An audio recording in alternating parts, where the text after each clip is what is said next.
नमस्कार। आज हम देखते हैं कि इस संसार में रहते हुए आत्मज्ञान कैसे प्राप्त हो, क्योंकि ये सबके लिए संभव नहीं है कि इस दुनिया को, इस संसार को छोड़ के आप हिमालय की चोटी पे जाके बैठ जाएं। और ऐसा यदि कर भी लें तो इस बात की भी कोई निश्चितता नहीं है कि हमको आत्मज्ञान प्राप्त हो ही जाएगा,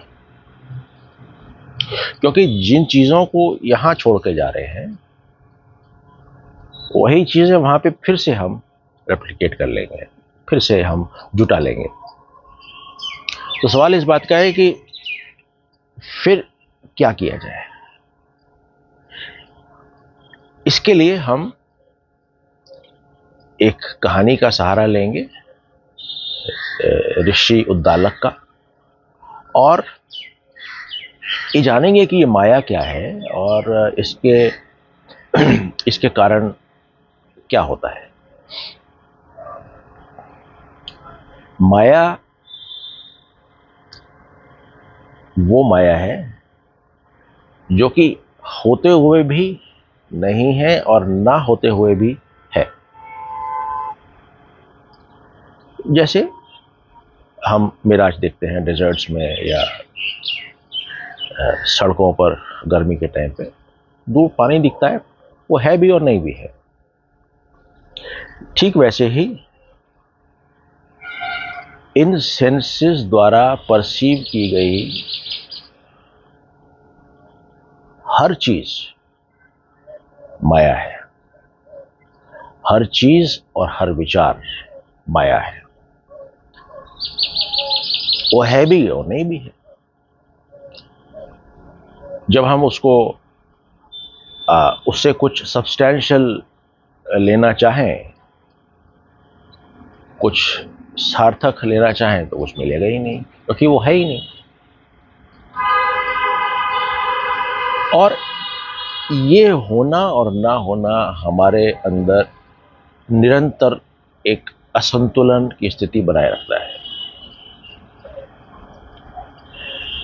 ये जो असंतुलन है, ये एक अ, एक अज्ञान के कारण पैदा होता है। सत्य का ज्ञान ना होना और जो दिख रहा है उसी को सत्य मान लेना, उस कारण होता है। माया की एक बहुत ही अच्छी क्वालिटी होती है और वो ये है कि जैसे ही माया का हमको बोध होगा, हम उसके अंदर खींचते चले जाएंगे। जैसे वो रावण और सीता का जो प्रकरण हुआ, वो, और इस चीज को हम एक कहानी के तौर पे देखते हैं।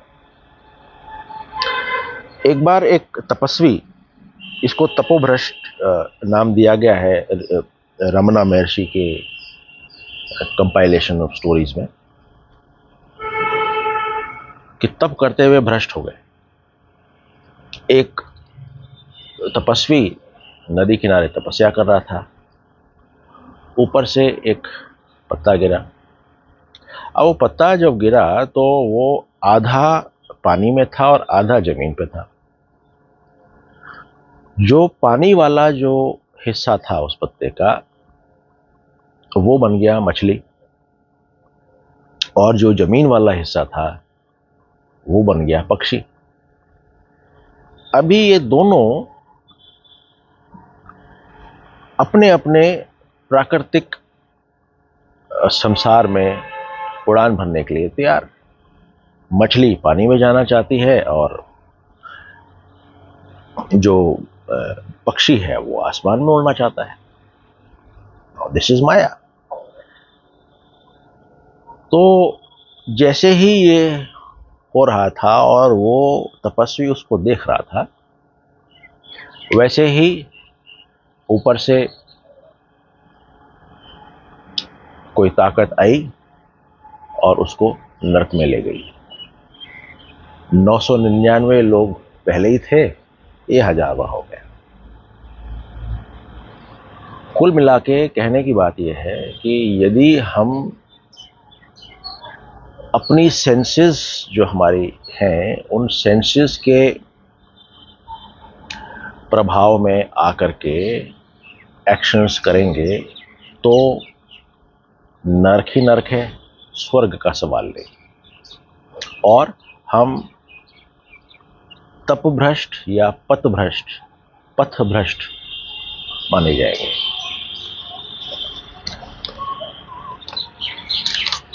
अभी राम ने वशिष्ठ ऋषि से पूछा कि ये जो माया का जो चक्र है, इसको हम किस प्रकार से नियंत्रण में कर सकते हैं, क्योंकि सारे जो परेशानियों की जो जड़ है वो ये माया ही है। इसको हम इस तरह देखते हैं, देखें कि माया तो है ही। इस प्रकृति में जैसे सब चीजें होती हैं, तो वैसे एक चीज माया भी है, एक फोर्स माया भी है। अभी हमारे ऊपर है कि हम उस फोर्स के प्रभाव में आए या ना आए। जिस प्रकार जब हम बाजार जाते हैं तो वहां पे हर प्रकार की चीजें हैं और तभी उसको बाजार कहा जाता है। ठीक वैसे ही इसको दुनिया तभी कहा जाता है जब इसके अंदर भी कई सारी चीजें हों, विविधताएं हों। इसीलिए इसको दुनिया कहेंगे, संसार कहेंगे। तो उन विविधताओं के होते हुए भी हम अपने माइंड को उनके अंदर भटकाव ना होने दें, इसके उपाय क्या है? इस पे वशिष्ठ बताते हैं कि ये जो भ्रम होते हैं, ये जो विचारों की तरंगे होती हैं, कई प्रकार के विचार होते हैं, धारणाएं होती हैं, ये सब मन पैदा करता है। यदि मन को स्थिर बना दिया जाए तो ये भी नहीं होंगे।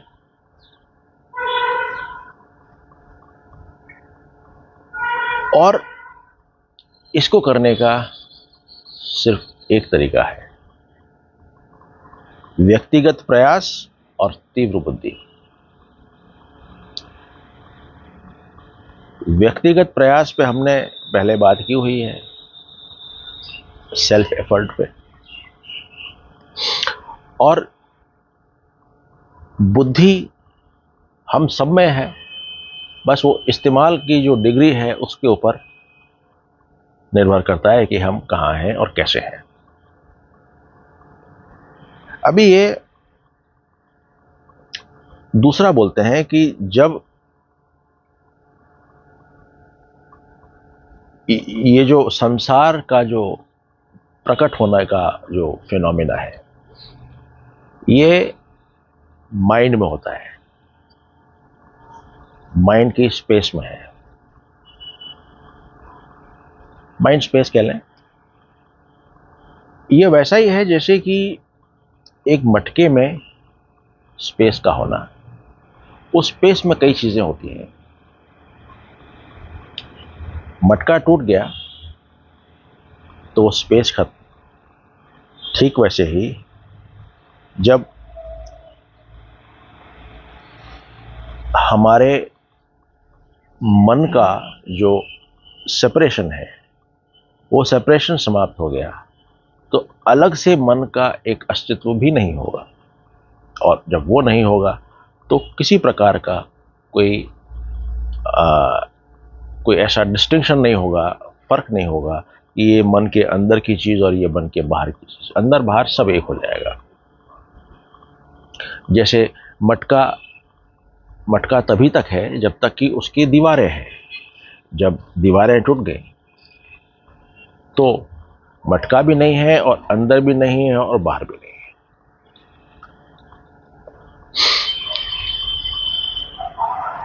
कहते हैं कि जब मन प्रेजेंट में, अभी में होता है, वर्तमान में होता है, तो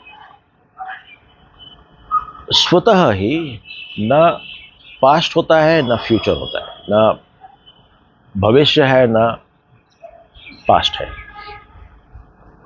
और जब ऐसा होता है तो हर प्रकार की एजिटेशंस, हर प्रकार के विचार समाप्त हो जाते हैं, और इसी को नो माइंड कहते हैं।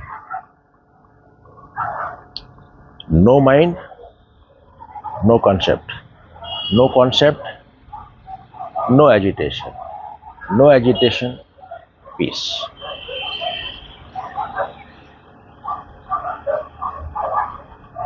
जब तक बादल होते हैं बारिश होती है, जब बादल नहीं होंगे बारिश भी नहीं होगी। बारिश का होना बादल पे डिपेंडेंट है, वैसे ही विचारों का आना माइंड पे या पास्ट या फ्यूचर पे डिपेंडेंट है। यदि प्रेजेंट है तो माइंड नहीं है, और माइंड नहीं है तो विचार भी नहीं। ये वैसी बात है जैसे एक कहानी भी, एक वो कहावत भी है, न नौमन तेल होगा न राधा नाचेगी, न क्लाउड्स होंगे न बारिश होगी, न मन होगा न विचार आएंगे। अब इसको कैसे पाया जाए, ये नो माइंड की जो स्टेट है, इसको कैसे हासिल किया जाए? बहुत सिंपल है। अपने मन के अंदर का जो एनवायरनमेंट है उसको तब्दील कर दें। तब्दील करने का तरीका स्टडी ऑफ स्क्रिप्चर्स, यानी कि जो धार्मिक ग्रंथ हैं उनको पढ़ना, सही साथ रखना, और प्रैक्टिस, उन चीज़ों को अपनी ज़िंदगी में रोज रोज उनको जीना। ये 3 तरीके वशिष्ठ ऋषि ने बताए। और जब ऐसा होगा तो हमारा जो मन है वो किसी प्रकार के धारणाओं में या नियमों में नहीं बंधेगा, और जब ऐसा होगा तो इसका परिणाम सेल्फ रियलाइजेशन होगा। जो कोल्हू का बैल होता है, उस कोल्हू के बैल को कभी भी नई ताजी घास नहीं मिलती है। वो इसलिए है क्योंकि वो उसी एक रास्ते पे चलता रहता है। कॉन्सेप्ट्स और जो जो कॉन्सेप्ट्स और जो जो भी लिमिटेशंस और रेगुलेशंस होते हैं, वो भी हमको इस कोल्हू के बैल की तरह एक ही रास्ते पे एक ही तरीके से चलाते हैं। तो हमें कुछ नया मिल ही नहीं सकता है। यदि नया लेना है तो उस जुड़ाव को जो है उसको तोड़ना है, तब हम कहीं दूसरी जगह जा सकते हैं। उस पैटर्न को हम अगर रोक दें तो बड़े ही आराम से हम नई चीज को प्राप्त कर सकते हैं। फिर वो कहते हैं कि लालसाओं का, उम्मीद का और इच्छा का जो भी इस प्रकार की बेड़ियां हैं, उन बेड़ियों को काट दिया जाए। उन्होंने बताया कि माइंड द्वारा ही शांत किया जाए। ये बड़ी अच्छी बात है। ये ऐसे होता है कि माइंड बुद्धि का इस्तेमाल करेगा, बुद्धि का इस्तेमाल करते हुए वो इस बात का ज्ञान प्राप्त करेगा जिससे वो डिस्क्रिमिनेट कर पाए, जिससे वो फर्क महसूस कर पाए। और वो डिस्क्रिमिनेशन जो है वो उसको, माइंड को लेकर के जाएगी क्या कहते हैं, वैराग्य की तरफ। और जब वैराग्य होगा तो अपने आप ही त्याग भी हो जाएगा, करने की कोई जरूरत नहीं। इस प्रकार से हम माइंड को माइंड के द्वारा ही शांत करते हैं। जैसे कांटे को कांटे से निकालते हैं, लोहे को लोहे से काटते हैं, एक हथियार को उससे ज्यादा पावरफुल और बड़े हथियार से नेगेट करते हैं। उसी प्रकार से मन को भी मन से ही शांत किया जाता है। और ऐसा करो तो आपकी सारी जो भी एजिटेशंस हैं, मन की जो विकृतियां हैं, सब शांत हो जाएंगी, विचारों का आवागमन रुक जाएगा और आप हमेशा के लिए शांति में रहेंगे। फिर वो बोलते हैं कि mind has been put together by time.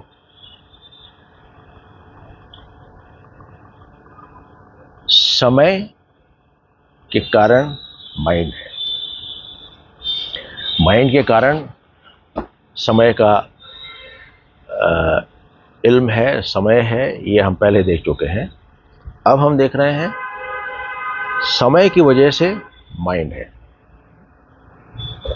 कहने का यहां मतलब है कि जो भी पैदा होता है वो समय में होता है।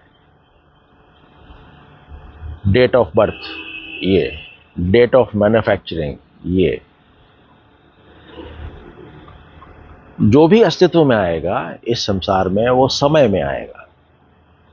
उसकी एक शुरू होने की अवधि है, डेट है, समाप्त होने की डेट है, और अस्तित्व में बने रहने की भी एक डेट है। जैसे स्क्रीन सेवर्स हैं, स्क्रीन सेवर्स आते रहते हैं, जाते रहते हैं, कोई फर्क नहीं। पर जैसे ही हमने एक स्क्रीन सेवर पे ध्यान दिया तो हमें पता चलेगा वो एक स्क्रीन सेवर इस वक्त आया और इस वक्त गया। यही डेट ऑफ बर्थ और डेट ऑफ डेथ है। मन समय के कारण है, उसका ये एक एग्जाम्पल हो सकता है। और जब वो मन समय में पैदा होता है तो समय द्वारा ही पोषित होता है और स्ट्रांग होता जाता है। इसी को कंट्रोल करने के लिए हमें प्रयास करने हैं इससे पहले कि ये जो शरीर है ये शरीर समाप्त हो जाए। क्योंकि शरीर वो इंस्ट्रूमेंट है जो कि हमको हमारे अस्तित्व का ज्ञान करवाएगा। इस चीज को बताने के लिए उन्होंने एक कहानी सुनाई ऋषि उद्दालक की। उद्दालक जब बच्चे थे तभी से उनमें आत्मज्ञान को प्राप्त करने की एक इच्छा थी और वो इसी डायरेक्शन में एफर्ट्स भी करते रहते थे। और कई प्रकार के उन्होंने तप किए और कई ग्रंथ पढ़े। तो एक दिन वो इस बात को ऐसे मनन करने लग गए कि ये जो डिजायर्स हैं और क्रेविंग्स हैं, लालसाएं हैं और इच्छाएं हैं, ये मन को बेचैन करती हैं। और मन की जितनी भी विकृतियां हैं उनको समाप्त करना जरूरी है इन रिलेशनशिप्स में रहते हुए। चाहे रिलेशनशिप्स, संसार की सारी रिलेशनशिप, चाहे वो व्यक्तियों के साथ हो, चाहे वस्तुओं के साथ हो, किसी भी प्रकार की, ये करना बहुत जरूरी है। उन्होंने ये ऐसा महसूस किया कि जो भी वो मेडिटेशंस वगैरह करते थे, जो भी वो तप करते थे, वो कुछ समय के लिए तो उनको आराम देते थे, मगर फिर वापस से वैसे ही जैसे जो अस्थिरता होती थी और जो जितनी भी व्याकुलता होती थी वो सारी वापस लौट जाती थी। तो ये पेंडुलम वाली स्थिति हमेशा हम लोगों के साथ भी होती है, वो बनी रहती थी। तो एक दिन वो एक ऐसी जगह पहुंचे जहाँ पे कि उनको बड़ा अच्छा लगा। एक अलग से जगह थी, सेक्लूडेड था, और वहाँ पे उनको एक गुफा दिखी, पसंद आई, गुफा में बैठ गए। और वहाँ उन्होंने अपनी जो अटेंशन थी, अपना जो ध्यान था, वो मन की जो अव्यक्त प्रवृत्तियां हैं उनके प्रति दिया। और उन्होंने इस बात का मनन किया मन के साथ और कहा, हे मन, तुम शांति को तभी महसूस कर पाओगे जब तुम अपनी सारी इच्छाएं और डिजायर्स और होप्स, इच्छाएं और आशाएं, इनको छोड़ दो। इसका एक बहुत अच्छा उन्होंने, पापा जी ने एक सत्संग में बताया था कि हमारी जो 5 इंद्रियां हैं, सेंसेस हैं, वो किस प्रकार से हमको इस संसार में इन्वॉल्व करती हैं, हमारे माइंड को कैसे इन्वॉल्व करती हैं। सबसे पहले तो जो हिरन होता है, हिरन का शिकार करने के लिए म्यूजिक इस्तेमाल किया जाता है। म्यूजिक को सुनने के लिए हिरन आता है और उसका शिकार होता है। वैसे ही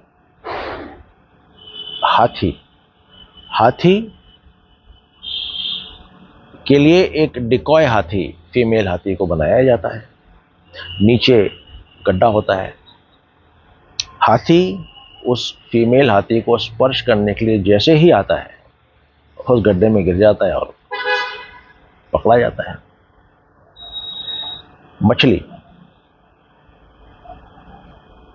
मछली को पकड़ने के लिए कांटा लगाया जाता है। उस जीभ के स्वाद के कारण वो वहां पहुंचती है और सीधा आदमी के टेबल पे पहुंच जाती है।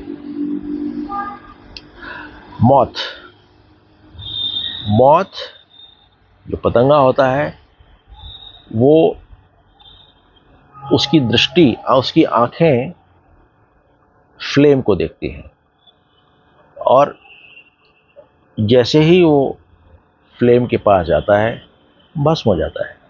तो ये जितनी भी 5 इंद्रियां हैं, ये अपने अपने जो विषय हैं, इन विषयों को प्राप्त करने के लिए मन को यूज करती है। मन वो गाइडिंग फोर्स होता है जो कि व्यक्ति को उन ऑब्जेक्ट्स के प्रति लेके जाता है, और वहीं से दिक्कतें शुरू होती हैं। मन को अच्छे लगने वाले जो भी ऑब्जेक्ट्स होंगे और जिनके प्रति हम आकर्षित होंगे, ये आकर्षण एक सीमित समय के लिए होगा। उसके बाद में दोबारा से वही समस्याएं और वही खोज दूसरे आकर्षक ऑब्जेक्ट के लिए। दूसरा मिलेगा, कुछ समय ठीक रहेगा, फिर वापस से तीसरे आकर्षक ऑब्जेक्ट के लिए। तो ये साइकिल चलती रहेगी। तो यहाँ पे वो यही कह रहे हैं कि जितनी भी इच्छाएं, होप्स और डिजायर्स, इच्छाएं और उम्मीदें हैं, उन सबको छोड़ दो। Mind is a product of ignorance. वो बोलते हैं, उद्दालक ऋषि बोलते हैं मन को कि देखो, तुम अज्ञानता के कारण तुम पैदा हुए हो, और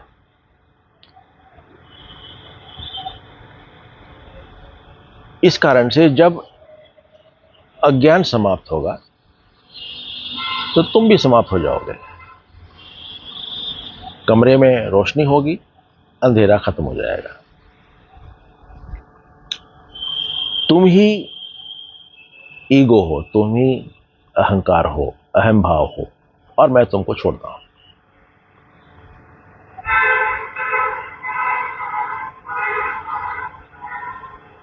असीम चेतना को यदि एक सीमित चेतना के रूप में देखा जाए, वही माइंड है। Consciousness confined to finitude is called mind. असीम चेतना को यदि हम एक सीमित दायरे में देखें, उसको माइंड कहते हैं। और यही अज्ञान का कारण है, और मैं इसको रिजेक्ट करता हूं। मतलब ये कुल मिला के वही वाली बात हो गई कि हम जो है एक हाथी को एक माचिस की डिब्बी में बंद करना चाहें। It's not possible. वैसे ही असीम चेतना को हम सीमित चेतना के दायरे में कैसे बांध सकते हैं? वो सीमित चेतना है ही नहीं। और मैंने ये अभी ऋषि उद्दालक ने मन की बात तो कर ली कि भाई मैं मन तो नहीं हूं और मैं मन को छोड़ता हूं। अब ये बात कर रहे हैं कि मैंने अपने आप को सिर से लेके पैर तक अच्छी तरह से देखा है, और मैंने ये पाया है कि मैं ये नहीं हूं। फिर सवाल आता है, फिर मैं कौन हूं?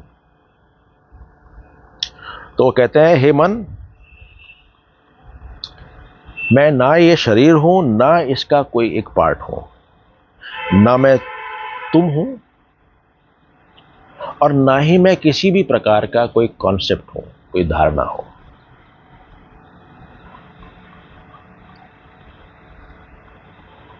ज्ञान के अभाव में, सही ज्ञान के अभाव में मैं तुमको सही मान बैठा था, और एक ईगो सेंस पैदा हुई थी। अब मैं इस ईगो सेंस से भी छुटकारा पा चुका हूं। इसीलिए जो शरीर है और जो उसकी इंद्रियां हैं, उनको समाप्त होने दो, ये मन को कह रहे हैं। और इस चीज को समझो कि जो भी सेंसेस एक्शन करेंगी, वो या तो मेमोरी के द्वारा हो, मेमोरी के कारण होंगी, और या किसी प्रकार के कंडीशनिंग के द्वारा होंगी। यदि किसी मेमोरी के कारण या कंडीशनिंग के कारण कोई काम किया जाता है, तो वो है बॉन्डेज। मैं पहले किए गए स्वादों को वापस से अनुभव करना चाह रहा हूं, यह है बॉन्डेज। और अगर ऐसा नहीं है तो वो फ्रीडम है। इसीलिए हे मन, जितनी भी धारणाएं हैं विविधता की, विविधता मतलब सब्जेक्ट और ऑब्जेक्ट, विषय और विषय की ऐसी जितनी भी धारणा है उनको त्याग करो और अपने असत्य होने की जो अ, अपने एक इंडिपेंडेंट अलग से अस्तित्व रखने वाला जो असत्य है उस असत्य को भी त्याग करो। और यदि ऐसा करोगे, यही लिबरेशन है और यही मुक्ति है। आज हम इतना ही करते हैं, बाकी अगले एपिसोड में। शुक्रिया।